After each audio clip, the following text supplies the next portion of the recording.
projeto FoodMed baseia-se num conceito de Hipócrates há 3000 anos, que é considerado o pai da medicina. E este conceito é que o teu alimento seja o teu medicamento e que o teu medicamento seja o teu alimento. Neste módulo, iremos tratar de alguns alimentos ou plantas presentes na dieta mediterrânica que podem ser usados como medicamentos naturais. Vamos conhecer algumas das ervas medicinais mais utilizadas e algumas receitas medicinais tradicionais. Os remédios caseiros são cada vez mais usados devido aos efeitos secundários da medicina convencional e o desenvolvimento de resistências dos micro-organismos a estes medicamentos. O consumo de alho justifica-se não só pelas suas propriedades, como pela quantidade de minerais e vitaminas que possui. O alho é uma planta que é subterrânea, é bulbinhos que se destacam e pode ser utilizado quer cozinhado, quer em cru. Quando em cru tem um efeito um bocadinho irritante e de mau hálito, mas também é mais eficaz. Pode ser cortado em fatias, esmagado. Quando é esmagado, os óleos libertam-se e a sua utilização é muito eficaz na prevenção das doenças coronárias e circulatórias, pois reduz a coagulação do sangue, reduz a pressão arterial e tem um efeito hipotensor. Evita tromboses e arteriosclerose. Também reduz os níveis de açúcar e glicose, ajudando no tratamento da diabetes. Diminui o mau colesterol e tem um efeito parasitário intestinal. Isto era particularmente importante nos tempos antigos, quando as pessoas não tinham antiparasitários de síntese, como existem hoje em dia. Tem um efeito também expectorante e utiliza-se para combater problemas de artrite e frieiras e verrugas. Quando utilizado para verrugas, basta esfregar durante 2 ou 3 dias consecutivos um alho cru, ou o sumo do alho, na verruga, que passado uns dias ela começa a desfazer-se. Isto é o que eu tenho a dizer sobre o alho.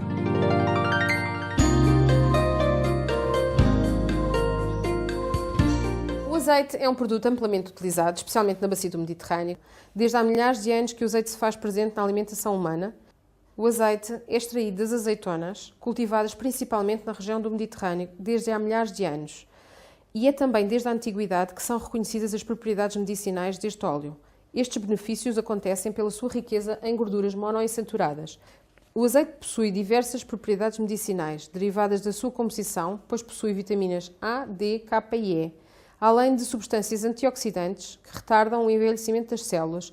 E mesmo sendo um alimento rico em gordura, o azeite colabora para a redução dos níveis de colesterol no sangue e também para a diminuição da acumulação de gorduras na região do abdômen.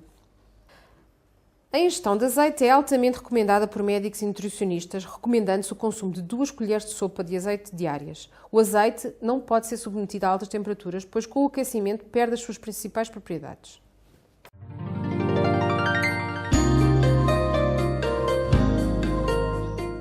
Os coentros, muito presentes na dieta mediterrânica, podem ser consumidos em verde, o normal quando estamos a falar das sordas, ou em semente. A semente é mais utilizada no Médio Oriente e na Ásia, em cariz, em outros tipos de alimentação que não estão próximos aqui do Alentejo. Os coentros melhoram a memória e têm uma interessante atividade ansiolítica. Reduzem o colesterol. A sua maneira de utilização é, quanto menos picados, mais sabor têm.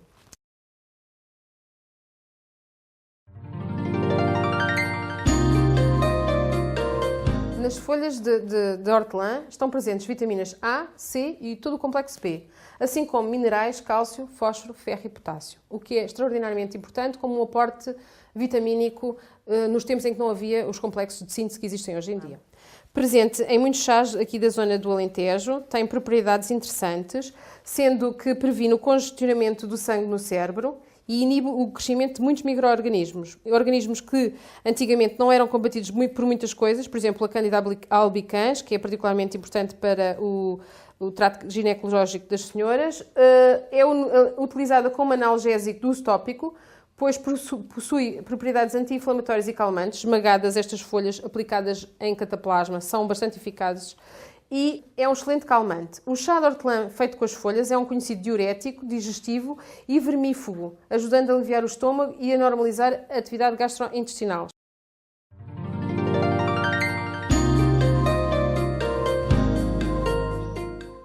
O limão, por possuir um elevado nível de vitamina C, aumenta a atividade imunológica, estimulam o apetite e têm um ligeiro efeito antibacteriano e antiviral, sendo particularmente importante no tempo das constipações, pois as suas qualidades mucolíticas permitem um efeito anti-inflamatório.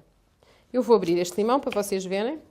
E este sumo aumenta a resistência das artérias e veias e regula a pressão arterial. É eficaz na redução de depósitos de cálcio nessas mesmas artérias. O mel contém cerca de 200 substâncias, incluindo aminoácidos, vitaminas, minerais e enzimas. Consoante o sítio de onde é proveniente, tem uma coloração e um sabor específicos. A flora de onde é proveniente o pólen em que as abelhas recolhem condiciona toda essa diversidade.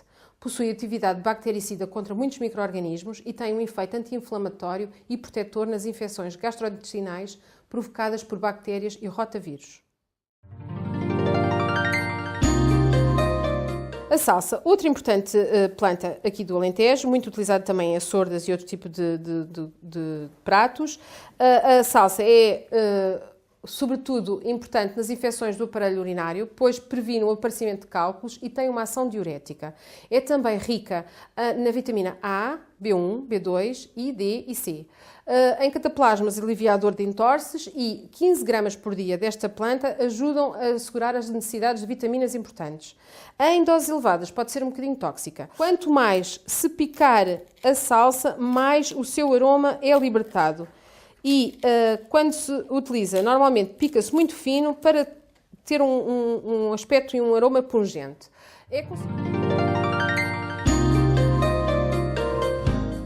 Existem diversas formas de preparação que variam também conforme o produto que estamos a utilizar. Neste caso vamos fazer uma infusão de folhas de oliveira que servem para baixar a tensão arterial e vamos colocar as folhas de oliveira dentro desta zona da jarra e colocar sobre elas a água a ferver, de forma a que as folhas fiquem submersas pela água, para soltar todas as suas componentes.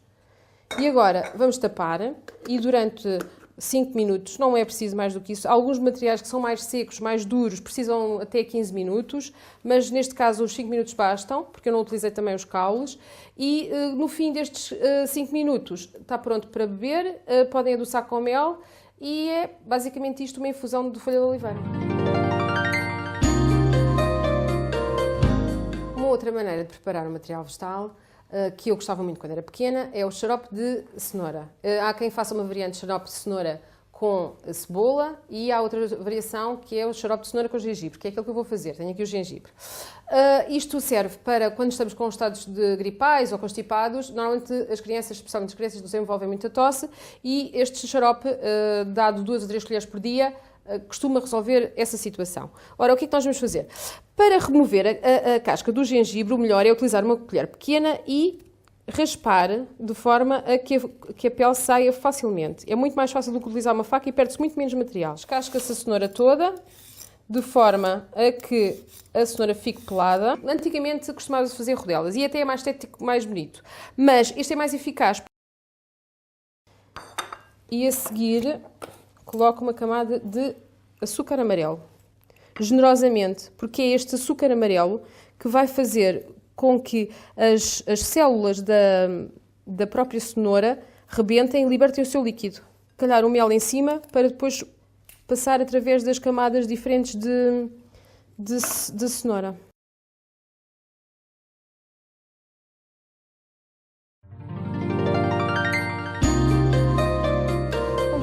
Anteriormente, o mel tem vindo a ser cada vez mais utilizado para aplicar em feridas de resolução difícil. O que é que acontece? Há muitas pessoas hoje em dia que são diabéticas e estas feridas tendem a demorar muito tempo a cicatrizar. Apesar dos métodos convencionais serem eficazes, mostrou-se que o mel é mais eficaz em número de dias e em tecido regenerativo, ou seja, é mais rápido a regeneração e fica menos cicatriz. Eu vou exemplificar como é que se faz uma cataplasma de mel para aplicar em feridas difíceis ou queimaduras. O mel tem que ser utilizado esterilizado. Obviamente, como o mel é uma substância muito açucarada, já por si só é muito difícil haver proliferação bacteriana. No entanto, é preferível estarmos seguros sobre isso. O que é que acontece? Vamos utilizar água a ferver dentro de um pequeno tacho e fazer um banho-maria E neste banho-maria vamos levar o mel até ele atingir uma temperatura mais ou menos de 70 graus, que é o máximo que consegue uma bactéria sobreviver. E suponhamos, por exemplo, que a Sílvia tem uma ferida aqui nesta zona. Nós colocamos o mel na compressa,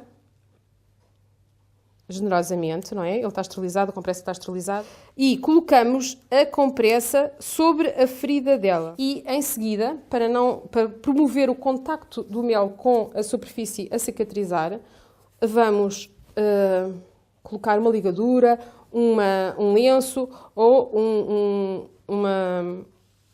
um pedaço de tecido. Pode ser de linho ou de algodão.